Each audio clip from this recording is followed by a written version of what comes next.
Welcome one and all to episode 28 of CommentForce, the show where we read your comments, your feedback, your questions, your thoughts, your ideas. It's been a very dark week here in the world of Nintendo fans as the SNES Classic pre-orders crushed many of our hopes and dreams. Sad, depressed, devastated, frustrated. How come he's sad, depressed, or devastated when Rabbids is around? Rabbids is around, yeah. But the SNES Classic, the pre-orders, I got one. failed at Best Buy. Fell asleep before Amazon went up. Walmart was gone in a second. My Target page froze. GameStop app crashed. GameStop store sold out. GameStop website missed it.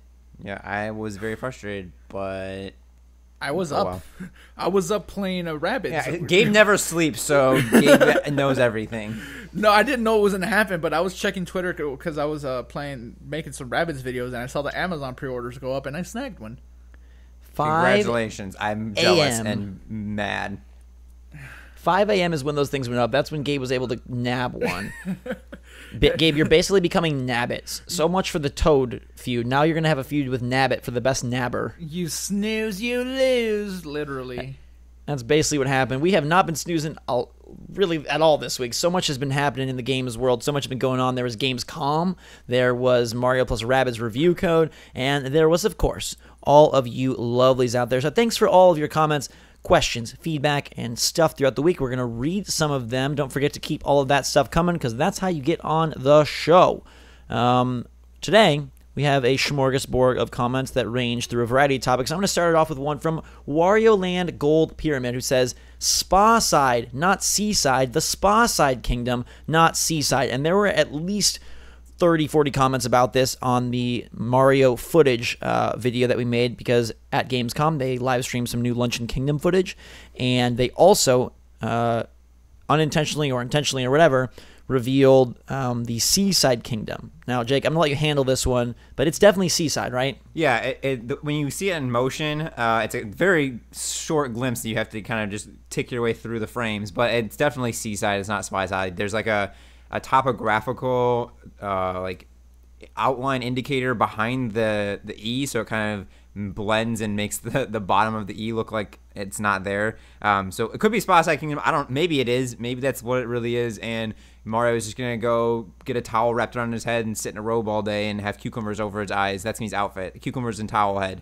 But I don't think he's getting a hot rock massage there. I think that there could be rocks. I think it's a beachfront kingdom, and I think the snorkel outfit is definitely is definitely associated with the Seaside Kingdom, and so there's gonna be a large portion of underwater swimming, and then hopefully some on land like beach type moons to get as well.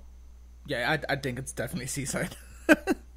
Yeah, I first of all, the way that Wario Land spelled this Spa Side, S-P-A-C-I-D. It's like to kill all spas. Yeah, it makes me think of it's like, yes, some freaking like pesticide or something, which, gosh, well, it's either to kill all spas or like Mario goes there, it's like the poison level. Oh, okay.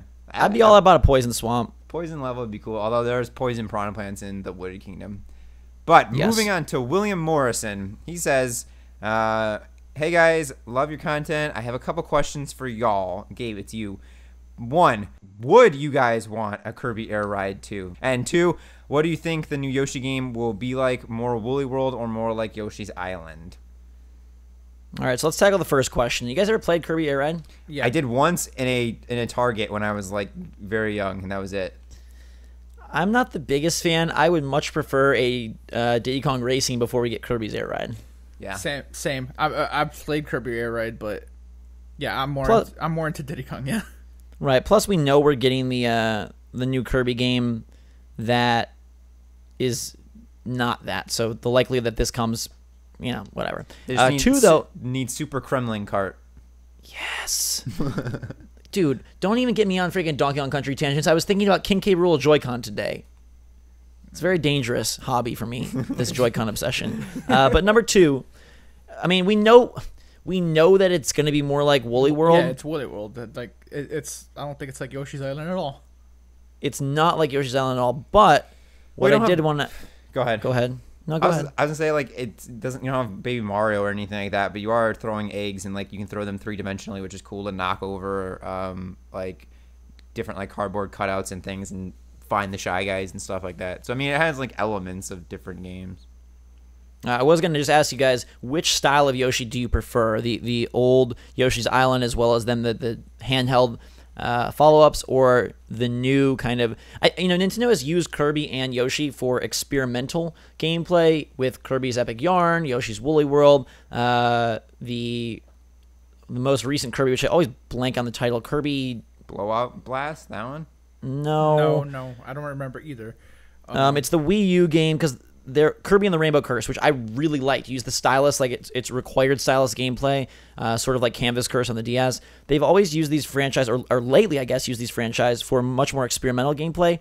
It seems like neither of them are as experimental. It seems like they're more just kind of the next game in their respective franchises. Yeah, I'm a little bit concerned that the Yoshi game looks too simple and too easy. Like, it's a really cool art style. I love the art style. I love how there's like Shy Guys under cardboard rhinos chasing you around. But from the gameplay I've seen it like E3, it looks pretty dang simple. And then Kirby, yeah, it just looks like Kirby. Although they did show some footage of being able to ride on the hamster, which I love.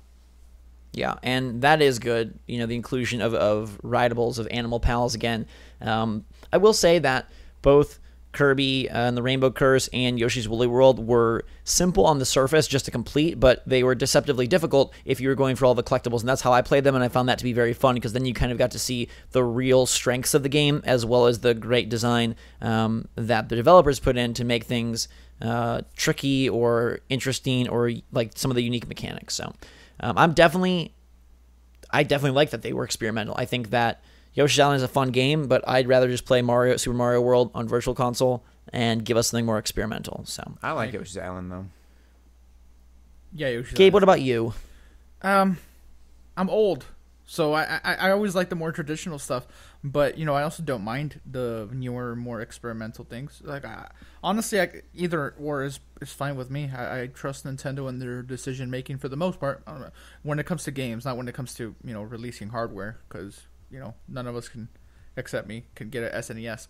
And I just happen to get lucky. We're gonna make a video on that SNES debacle, and I don't know why I came back to that, but yeah, usually I trust Nintendo. Andrew W, though, says, do you think they will release a pair of white Joy-Cons for release of Super Mario Odyssey? The wedding and all. What other colors do you want to see in the future? I hope white. White would be great. I said that like way back in the day when the Switch first got announced, that like white Joy-Con would be cool. So yeah, white is like a weird omission from the Switch, especially considering the Wii and the Wii U were so white based, like that was the main color, and perhaps that was something they consciously did to get away from that. Like, hey, everybody thinks of Nintendo as white, and they rebranded heavily red, and they throw in the neon red. They got pink, they got green, they got blue. They kind of went the complete opposite direction. But yeah, a very clean wedding white set, I'd be all about it, especially if it came with some wedding cookies. I saw some white ones with like colored buttons, like red, yellow, green, blue buttons, and those look really cool. Or like a white and gold for Mario Odyssey, like kind of go with the shimmery amiibos. White with gold buttons, I mean. Zach, what Jake, actually, let me ask this to Jake. Jake, what's the ugliest color you can think of? Like brown? Yeah, like all dirty right. brown. They could make a dirty brown Joy-Con, and Zach would get them. And then it was official, yes. Like Donkey Kong. Like whatever the puke grossest green, color you can think of, Zach swampy would green. still get them, because he loves the Joy-Con so much. Yeah, I do. I have a bad obsession. I want them to go like, what if they go with, once they run out of neon colors, they go like pastel colors. That'd be really cool, I think. Yeah. Jake wants an Easter Bunny Nintendo set. Yeah. Easter theme, the holiday edition. Ooh, yes. Give me a freaking, give me a holiday, like a Halloween, a Spooky Boo set. Or scented Joy-Con. Yes. Scratch and Sniff Joy-Con. That's what I'm all about. Studio Sambodia has a question that we get often. I just wanted to bring it up. Is your channel affiliated with Nintendo directly? Just curious. And no, we have no affiliation with Nintendo whatsoever. Except that we love them. If they only knew. Yeah. Our favorite, the Switch is our favorite console. And so, yes, we love it. And yes, we play all the stuff. And that's the point of this channel. But we're not like paid or endorsed or encouraged in any way, shape, or form. Never have we been asked to, oh, please cover this, or oh, please do this, or anything like that. I know for a fact that Nintendo is aware of Switch Force, but there is no connection. Well, or we've been to their affiliation. events, so yeah, we are. They're where we exist. Yes. Well, no, but even prior to that, they were aware. So, yes, no affiliation, no sponsorship, nothing of the sort. Yeah, Nintendo, your SNES tactics are dumb. There you go. All right. We wouldn't be able to say that. On to our favorite seal. The longest comment in the world. Go ahead. Our favorite seal, Great Scott. It reminds me of Great Scott films. Oh my god! All right, Zach hits the nail on the head at around 25 minutes. The Switch should be open to all games, regardless of what people label the console as. The simple fact is, it's a hybrid, so it's both a home console and a handheld. Even if some people play it more one way or the other is irrelevant, the Switch shouldn't be limited to games released being this or that. Rather than labeling it as, ooh, it's a great indie machine, or ooh, it has great local co-op, it should just be a console just like all the others. That can be taken on the go. Devs shouldn't feel like they need to tick a bunch of boxes, such as putting amiibo support or having motion control or whatever, just because the Switch has it. If they want to port the game normally to Switch like they do with Xbox or PS4, then they should just do it without feeling forced to add X, Y, or Z and Z. Ooh, that's a lot of letters. Just give us the game as the other consoles, or at least make it as close as possible. Of course, it would be great if they did add stuff like that, but we as Switch players, don't speak for all of us, I'm just kidding. We as Switch players shouldn't really care too much if that stuff isn't there. Just think of that stuff as a bonus. It comes rather than a mandatory thing that we all expect. If we do this, more games should be open to come to the Switch, I also believe that any type of game would do well on Switch. Some more than others, sure, which is just the nature of gaming on any system, really. But devs, that's to you, Gabe, need to just try and feel a big reason they just need to try, and I feel a big reason that they are put off doing so is the extra cost they may feel is required in order to put their games on Switch and have it do well, even though this isn't the case, or at least it shouldn't be. Woo! It's just tough. Long-winded seal. Sorry, my mind wandered mid comment. That's why I'm. It's just tough to get. Game development is changing, right? Games now are Horizon. We have Days Gone that's happening. We have the new God of War. Like, all these games are big and pretty and bold, and I guess those are all first party. I understand. There's no way first party can come to Nintendo. That's not what I'm saying. But that's just in general where gaming is going. PUBG is another great indication of where gaming is going. Like, it's not easy to do that on Switch. Like, even if you don't add motion control and stuff, like, those things just can't run on the hardware. Like, that's the course Nintendo chose to go.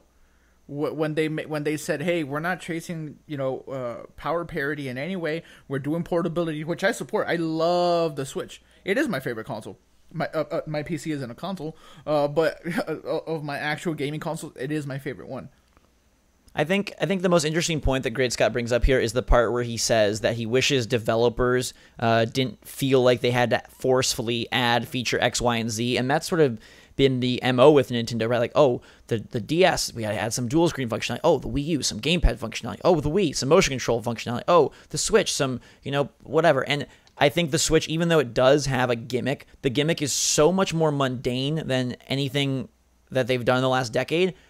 I do wish that developers and, even fans in some level would be like, hey, we just want games. Doesn't have to be a motion control game. Doesn't have to be a Nintendo game. It's just a game. And I get, Gabe, what you're saying, where you're coming from, of like some things just aren't possible, but there's plenty of things that are possible. And I do think it's a weird mentality, and maybe it is a business backed mentality of like, hey, Nintendo platforms are not in the same, the same market sphere as Xbox One and PS4 in terms of how purchases are made and how people decide what to buy and which games sell a lot. So maybe that does need to factor in, but it would be great if we could get away from that and just bring games. Yeah, I mean, there's a bunch of games coming that can make it to Switch and for some reason aren't. Dragon Ball Fighters, Marvel vs. Capcom, and those are just fighting games. So, right.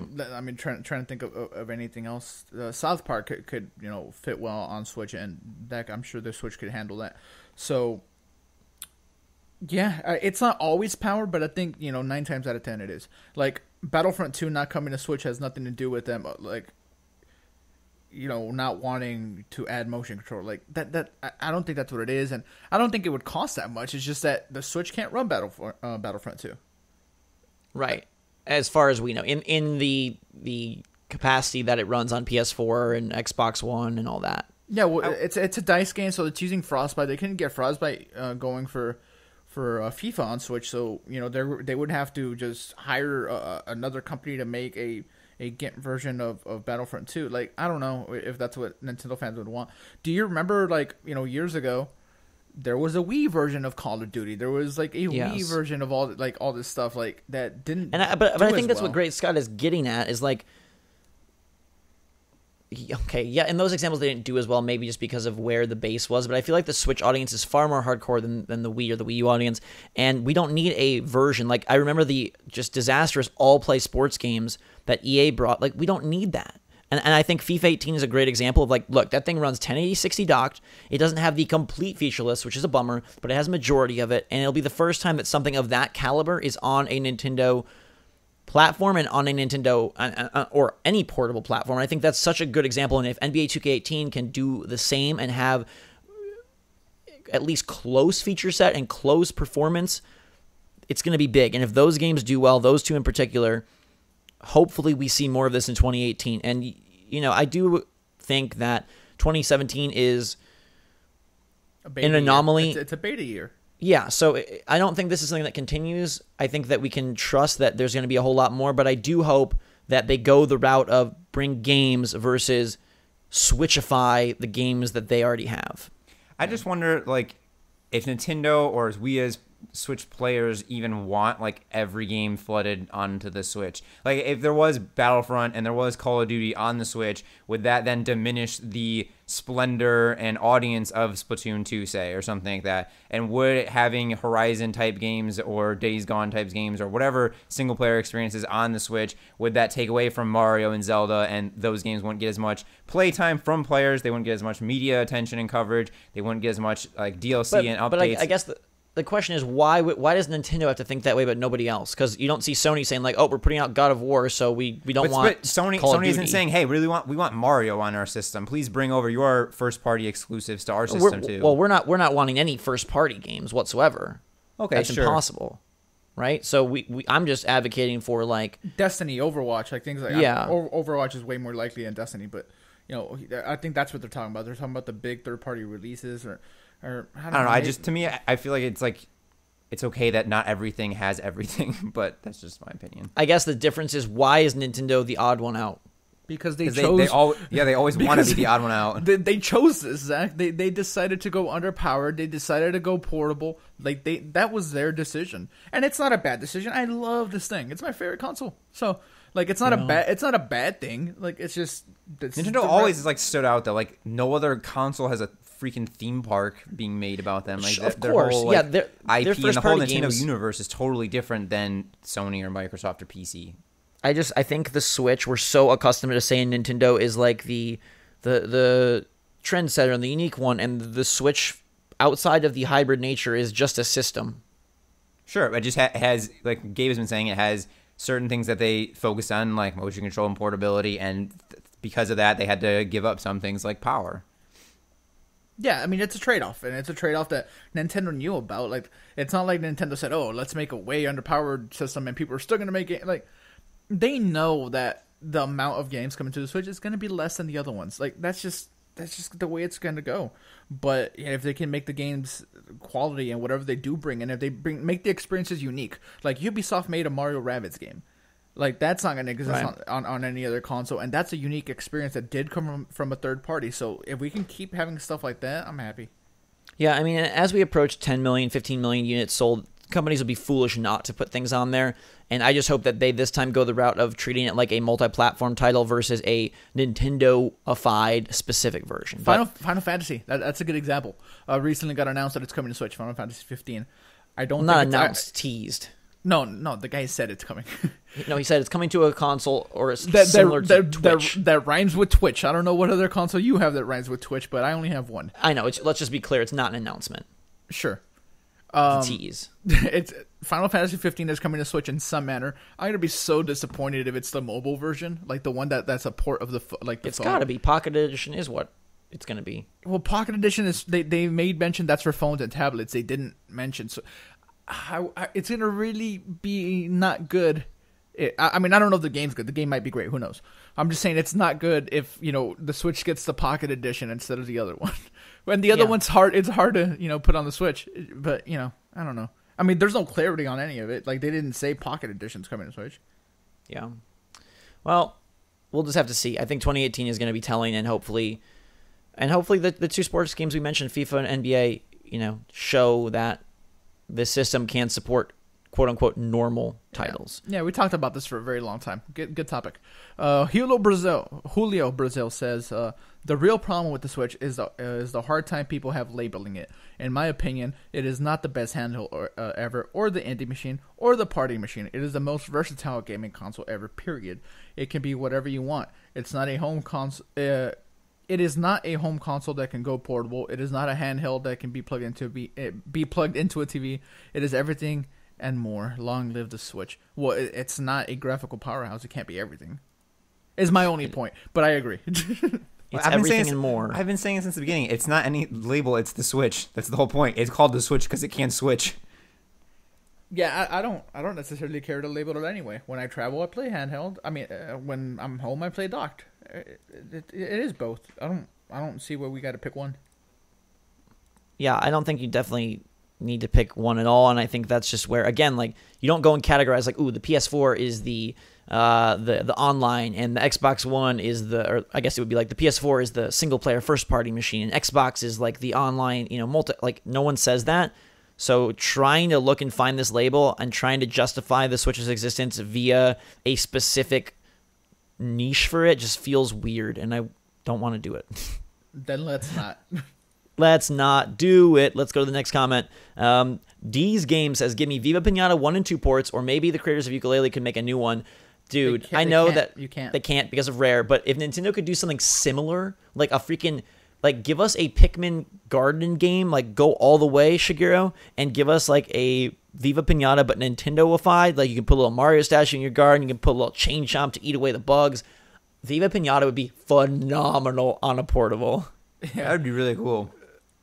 Yeah, it's sad that this is just an impossibility just because. Well, not the Viva Pinata, but the thing that Zach was saying. Like, I was talking about, like, for sure. Talking about like incorporating Pikmin with like when you could take it outside, like it would change or something, like it would depend on your location. But I think a garden simulator would be great.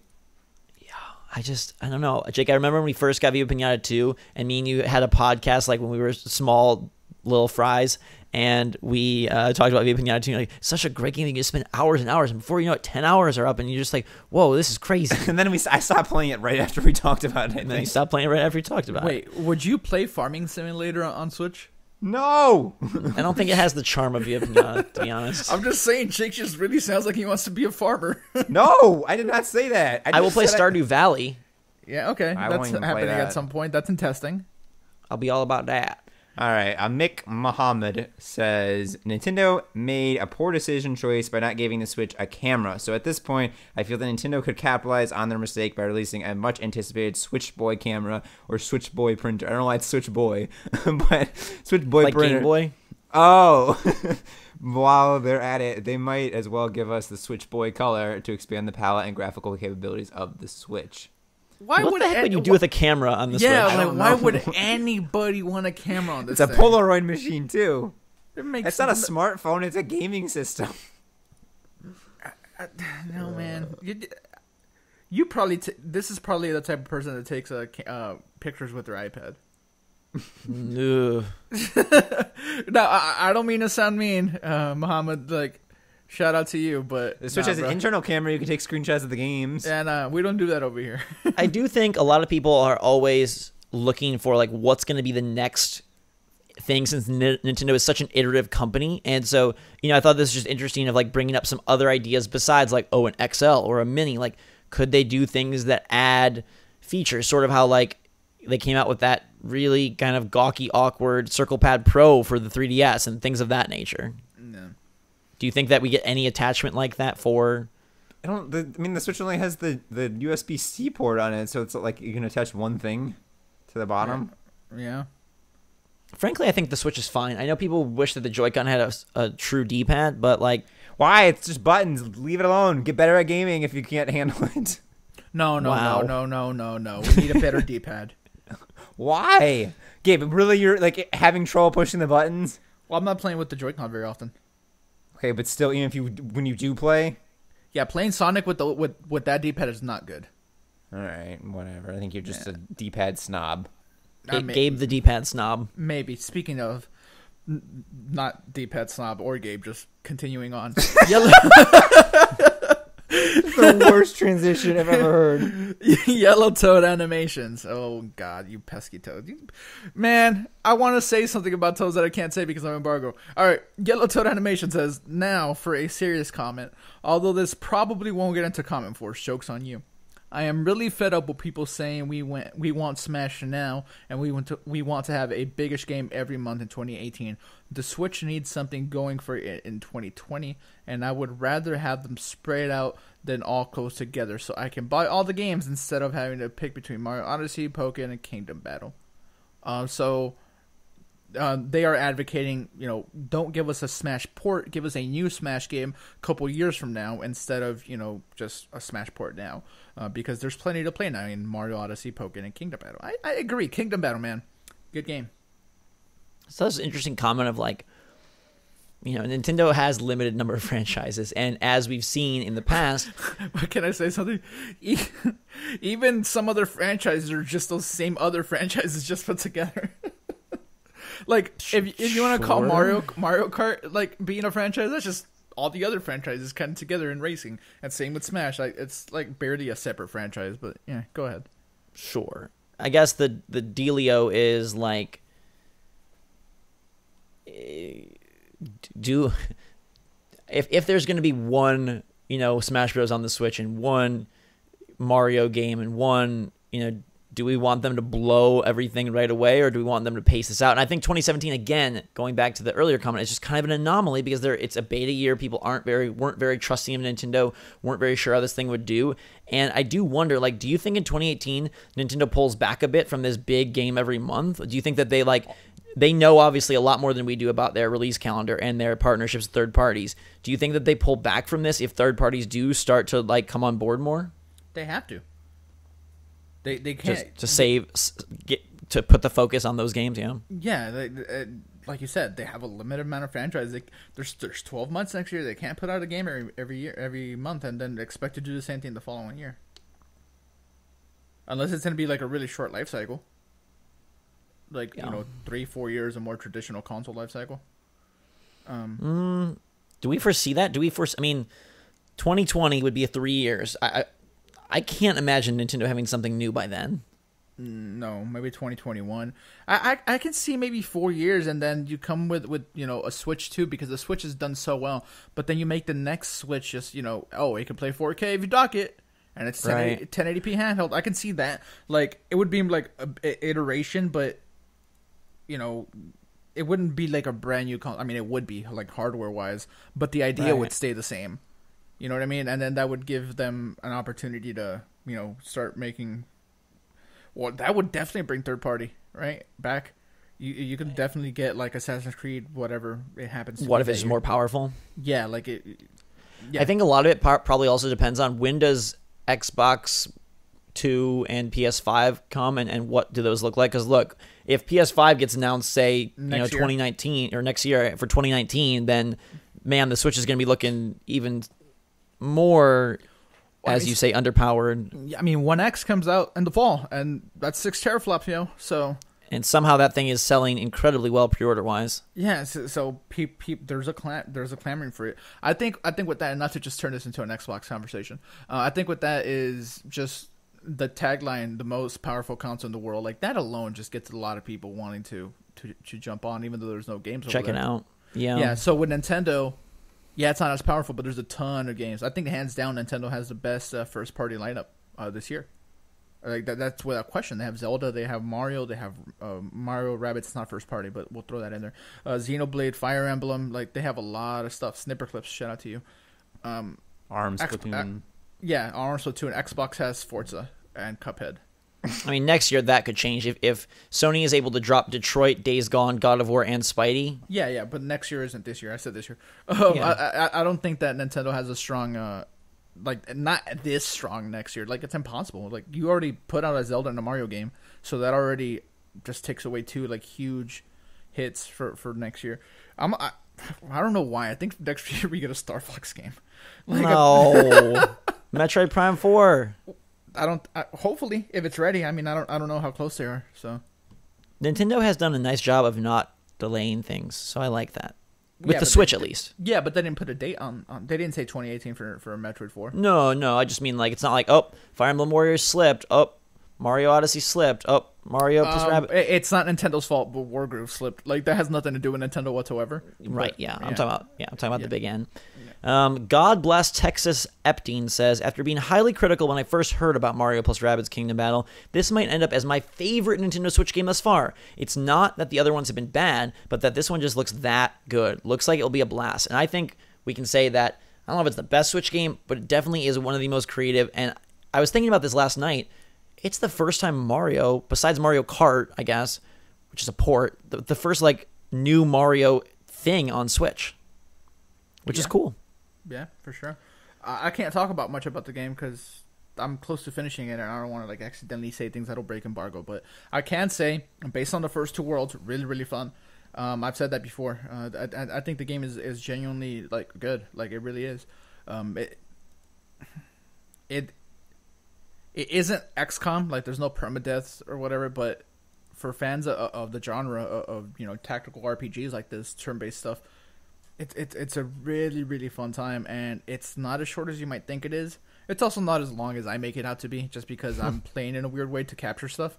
But right. I think the length is going to be, something fantastic. The season pass recently got announced. That's exciting to me. Like, there's going to be, like, story DLC next year. Like, what does that mean? Like, how I mean, I don't know how the story ends, but what does that mean? What does that look like? Yeah. Yeah, I'm also curious for the challenges, and I understand that not everybody's into the season pass thing, but this is one that I'm gonna be all over. I like the game a lot. I can't sing its praises enough. And there's gonna be a review coming early next week sometime. When and Gabe's gonna sing that review so he can praise it. I'm absolutely not gonna sing that review. Yes, you are. You can do it, Gabe. I believe in you. All right. Judd's fan club, or just Judd fan club, says, people, me included, have been itching for a rad new Galaxy game, Mario Galaxy, that is. What if they fill in the 2D Mario gap with a 2D Galaxy game? A third of the Galaxy levels were already 2D. Remember that rad space water world that was 2D? Love your channel, Fourth Edge out. I think that'd be cool. Have, like, instead of just the traditional, like, Mushroom Kingdom type levels they have in 2D Mario games, if they went and took the outer space theme and put it in a 2D format, I think that could be interesting. Would it be enough to just get Galaxy 1 and 2 on Virtual Console? No, it has to be 2D, Gabe. Well, this is what I was thinking. I thought this was, like, an interesting way for them to do a, quote, callback, a remake of sorts without it being a remake at all, and it replaces New Super Mario Bros. With almost, like, taking Mario's past adventures. Like, imagine if they made a 2D Sunshine that incorporated flood elements and, utilized like Delfino Plaza and Isle Delfino and all that stuff, and our favorite creatures and characters that game had. Piantas, gosh, represent. And that was a way for them to sort of bring that back, appeal to that fan base, and do something wholly new. And whether it's Galaxy, whether it's Sunshine, kind of a cool, like, throwback to get the nostalgia without doing, like, just HD remake and not sort of stepping on the toes of Odyssey. This would be such a good way to incorporate 2D Mario. I mean, we're going to get a 2D Mario game maybe in, like, year 3, I would assume, right? I think Zach, instead of a 2D Galaxy game, he wants a 2D Galaxy game, but where you control Rosalina and the Lumas. Ooh. Or if it's just Luma Adventures. Don't tickle my fantasies like that, dude. All right, enough of tickling Zach. Philip Diran, sorry. I do not think it shows how many moons there is in a kingdom, but how many moons you need to power the Odyssey, because 18 is not close to 50, which is what Nintendo said there is in a kingdom. Nintendo said there's could be 30 to 50 is what people were talking about, and that is a good theory. I didn't even really think of that when I was talking about my video and making other Mario Odyssey videos. But that outline could very well be sort of the limit that you need in order to advance to the next kingdom. So you can kind of see where you need to get to as like a goal marker. That's a very astute point, Philip, you weird Jello monster. A number of people pointed this out and referenced a quote from one of the E3 streams where someone asked about those outlines, and they said that those would be the moons needed to advance to the next area. And so people are pretty confident that the way this is going to work is that those are the required moons to power the galaxy. Power the Odyssey. But the total number of moons, and for like 100% completion or maybe extra rewards or whatever, will far exceed the outlines you see in the UI. Well, that's good. I completely forgot about when they said that at E3. Oops. Yeah, so I thought that was a really cool point. Thanks, Philip. All right. Is this me? Yes, it's me. KJ Schneider says, for me, as someone who's very interested in the Fire Emblem games but has never played one, this pretty much eliminates any chance, this being an October 20th release, of getting the game close to launch. Odyssey is a must-get, and I'm not trying to spend another $60 a week before. Yeah, this was a common sentiment of people. We don't have a U.S. date, but we have a UK date, and it's October 20th. What is Nintendo doing putting this out a week before Odyssey? Yeah, I don't understand this at all. I mentioned that in the video where they announced the UK release date. It doesn't make any sense whatsoever. I don't know why you would put, two of your big games this close to each other. Doesn't make sense. I don't really get it. Some people said, like, hey, it doesn't matter. I'm buying both. It doesn't matter if you buy two games close together or two spread out. But it just seems, again, like, why would you...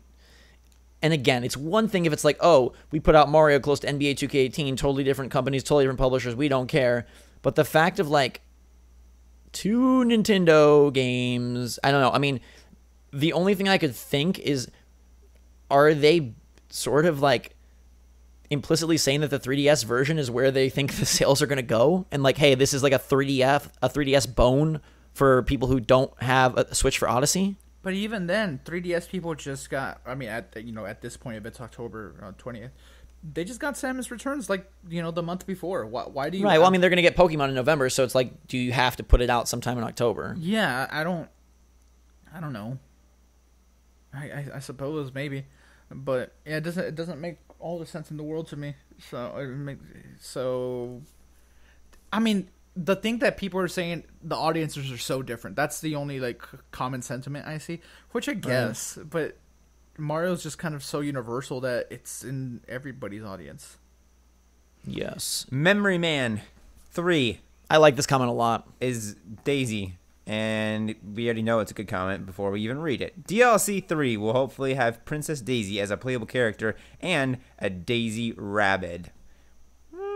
I think Daisy's gotten faded out now that Rosalina kind of took her spot. Yeah, I think so too. But that would be cool. I think that they would have said a new character was gonna come if it wasn't to come. So I don't think we get new characters. I think it'll just be story stuff with the characters that are currently in the game. But that'd be cool. I don't mind Daisy. Do you think that this is possible that we get a character inclusion for the story DLC, that third pack? I don't think so. You don't? I think that's totally plausible. It'd be great, but I don't think so. I think that is a fantastic freaking way to sell that pack. Yeah, but don't you think they would have mentioned it though? If it's truly DLC, I don't think that it's ready. Oh, that's a fair point. Also, I don't know that you want to pull some of the multiplayer game missteps and reveal your DLC before the game and then be like, wait, I thought Daisy was in the game. Frustration. Why isn't this unlockable? No, people know Daisy's not in the game. I know, but I'm saying if you show DLC with Daisy or Rosalina, people might be a little peeved when they get Rabbids on the 29th. Like, why isn't this character in the game? But anyhow, yes, I don't know if it's going to be Daisy. Maybe it's like Bowser. Maybe it's Rosalina. Maybe it's Toadsworth, but it would be awesome to see a new character and a new Rabbid. I think that's genius, and that's my favorite comment of the week. Gronk. I'm just going to call him Gronk. ARMS needs rather more modes than more fighters. The lack of content is real. It's a fighting game. How do you feel about this, though, about the idea that the issue with Rabbids is more modes and that characters is not going to do anything to resurrect it? ARMS. You said sorry. ARMS. Yeah, ARMS. That Is ARMS like will new characters bring people back to ARMS? Will that expand the game, or do you think that's not going to do anything because people's big problem with ARMS is that there's not enough modes and not enough like variety? I don't get how you can say that though. Like, it's a fighting game, right? Like, what? How many? Like Street Fighter has, its modes, and then you get new fighters. Injustice, how many new modes does that get? You just get new fighters. Mortal Kombat, there's not new modes, there's just new fighters. That's what fighting games do, and ARMS is a fighting game. So, do we think then that the idea of ARMS' problem being lack of content is maybe just a mirage, and maybe there either A, isn't a problem? We get a lot of comments where some people think there's a big problem, ARMS is dead, and then we get a lot of comments where people say absolutely not, ARMS is like thriving and selling well. I think I don't know. I think it didn't come off as like a hardcore fighter, but there were some people that love it and have stuck with it, and then some people who were like, oh, this is kind of like Smash Brothers and fun and a bunch of characters and really cool colors and stuff, and then they kind of like fell off and like, now I'm bored. I can't really stick with it. I don't see it as great, and those people are the ones like complaining. So I feel like those people just faded away. Regardless of look, when I play the party mode online, where like it just throws a random mode at you while you're playing online, I hate when I freaking have to play volleyball or sharpshooter or hoops. I don't want to play any of those. I just want to fight like one-on-one. Like, I hate, don't take away modes. Give me that as DLC. I know that's Gabe,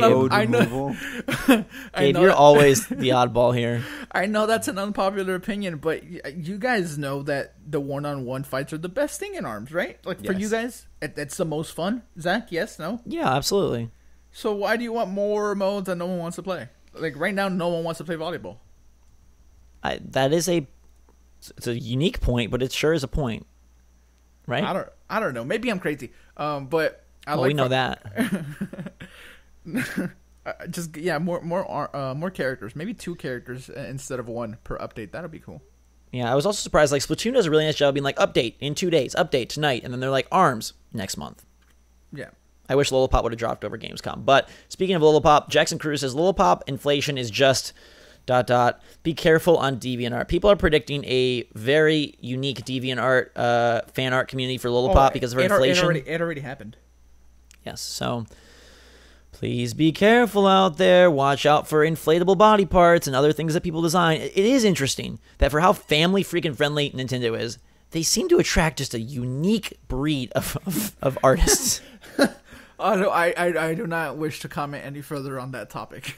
Next, Boss Ross says, at this point, all I want them to announce is some multimedia support and basic features. I don't even care about game announcements at this point since we already have a mountain of upcoming games. The Switch would be 100% perfect for me if it had Netflix, Spotify, YouTube, normal browser, and Bluetooth support because there's currently no real way of using headphones while docked.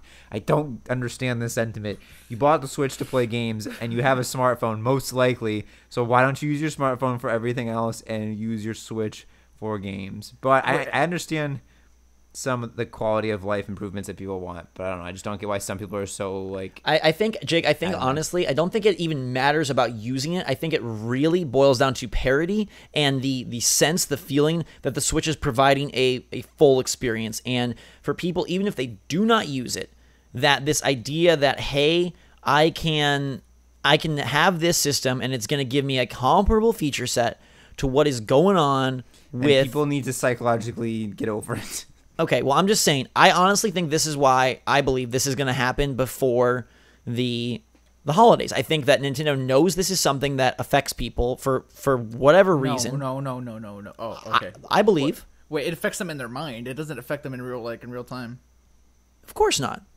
That's how most things in the world are. I'm just saying. Bob Ross, you're going to browse the internet on your Switch, buddy? I honestly think... I honestly think this is important. I think it's a mental thing. I think it's something that people, for whatever reason, technology has taught us that we want a device that can do it all. And I think that even if people don't ever use it, it's very hard to set that aside and then make a purchasing decision. I think that's something people look at frequently is, oh, can this do this? Can this do that? Devices are all converging. And I think that's something that, I don't know. I think it's something Stand out, want. Switch. Wait. 2 things. No. One, Jake, I can't wait till you're a device. 2, Why am help I me. becoming a device? I don't know, because I don't know. Help me out here. What's the point of using headphones when docked? If you're docked, you're playing at home, right? Like, and I'm not. This isn't me just being argumentative at this point. I'm like legit curious. People want to use headphones while the console's docked. Sir Wolf Trees says this probably isn't able to happen now because the game is already out. But ARMS really needs a hub world like Splatoon. I think that's a genius idea. Like, I honestly feel like Splatoon feels so much more expansive because of that hub world. I think I like our reactions. You say this is a genius idea, and I say for what? Yeah, I mean, I don't know. I'm sad that I'm on this Galaxy train. I'm sad that more like Galaxy ship, but I'm sad that the Mario Odyssey does not have a hub world. Okay, here's my pitch. Reggie, every Nintendo game from here on out has a hub world. Fire Emblem Warriors, hub world. ARMS, hub world. Mario Odyssey, hub world. Yoshi, hub world. I think hub worlds really... honestly, that's why Splatoon has such a following, because it created this entire world, this city, and yes, not every game needs that. I get it. Not every game is going to get it, of course. But that really is what I feel took Splatoon from... It's one of those subtle design decisions that took Splatoon from just being a game to being like a way of life and like this huge lore cult fan following, is the fact that they created a world for you to be a part of. It's the reason that things like World of Warcraft are successful. It's the reason that people really glom onto things where you can be a part, you can almost role play in a different universe that is not our own, and I would love it. I would have loved it if they did that with ARMS. Well, the difference, I think, is that Splatoon has a reason for a hub world. They have a single-player campaign. They have markets where you can go buy clothing. You can buy shirts, shoes, whatever. You can buy food. You have salmon run. Like, there's so much more there, right? Like, you're not buying clothes for your ARMS characters, unfortunately. I mean, unless in the future they make it happen, which... No, but you are buying ARMS. Yeah, so everybody looks the same except for your ARMS? Yeah, but if they did, like, skins or different outfits... I mean, they could have expanded. Obviously, it would have changed the game. But yeah. I just think it is something that... It's kind of a unique, cool thing that Nintendo does very well, is like bringing those, bringing that kind of liveliness and sort of breathing energy into the franchise and expanding it. It's something they do really well. Look how fleshed out the Mushroom Kingdom is. Capitalize on that. You see how big hubs are in like Destiny and things. I don't know. I'd like to see more of it. Sure. That's going to do it, though, for this week's CommentForce. That's 28. We're approaching 30. Gosh, before we know it, it's going to be 50 of these, 52 of these. Full year of CommentForce. When that happens, I don't know. We're going to have to figure out something special to do. But in the meantime, I was gonna reveal our hand. But I'm a smart poker player. I don't show my cards to you, Gabe. Don't show me your cards, even though I know about the cards. Yes. Anyhow, thank you guys and girls so much for being a part of our week. We love sharing it with you every week. Hopefully the CF at the front lets people know that this is CommentForce, along with the little icon in the thumbnail, along with the Saturday upload, along with the long length, and hopefully, fingers crossed, the comments can be about the topics and not about the title. Until next week, though, this week is going to be all about Rabbids. There's some indie stuff on the horizon, and hopefully new news. But for now, we leave you. Have a wonderful week. Keep those comments, questions, theories, ideas, and thoughts coming. We love them. We love you. And until next time, for myself, Jake, and Gabe, Switch Force out.